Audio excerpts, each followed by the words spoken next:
Atong nabasa diri sa Timoteo 22:1 hangtod sa 16. Kung papilion kamo sa maayong katungdanan ug sa daghang bahagi, piliya ang maayong katungdanan, ang maayong kabubuton mas bililon pa kay sa salapi. Walay kalainan ang dato ug ang kabus, kay pareho silang binuhat sa Ginoo.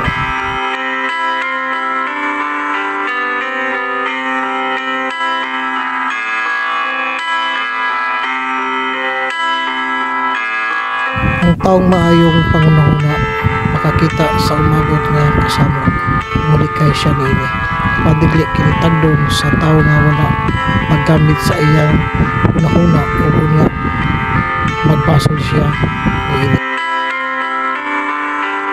Pagbatod og kahadlok ug pagtahod sa Ginoo ug pagpaubos ug makabaton kag mga bahandi, dungog ug taas nga kinabuhi.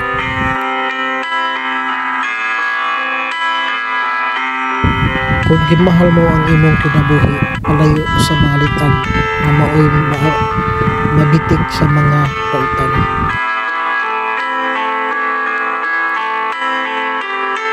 Tudloi ang mga bata kung saon niya pagkinabuhi o hinumduman niya kini sa tibuok niyang kinabuhi.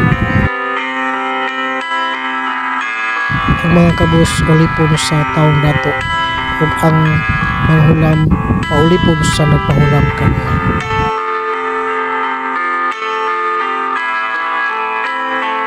Pagpugas ug binhi sa pamintaha ug mag-ani kag katalagman ug ang imong pagpalupig dili na magpulos.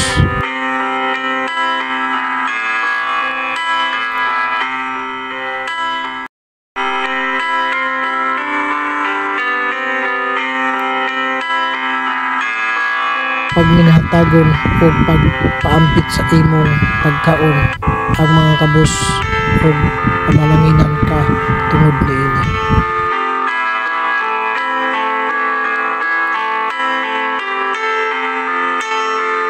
Hingili ang taong mahitason o mohunong ang paglalis o panag-away ingon man ang pagdinautay.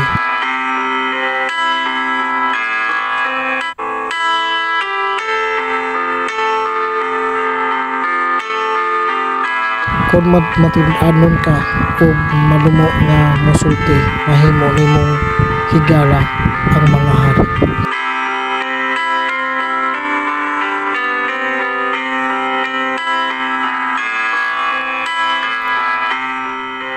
Ipatigbabaw sa Ginoo ang kamatuoran, pinagi sa pagbutyag sa mga bakat.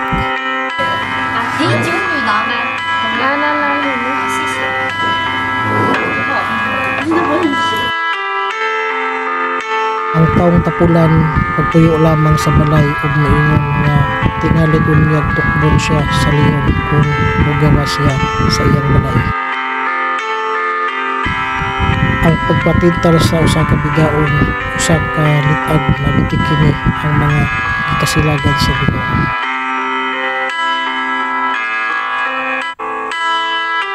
Kiniya sa mga bata ang pagpinuang ug ang pagpanaghan, apan ang pagpanton makahimo kanila nga butan. Kung mohatag kag gasa sa ngadto sa nga pangadato, magdaog-daog sa mga kabus aron ka madato mapobre ka Hinuon.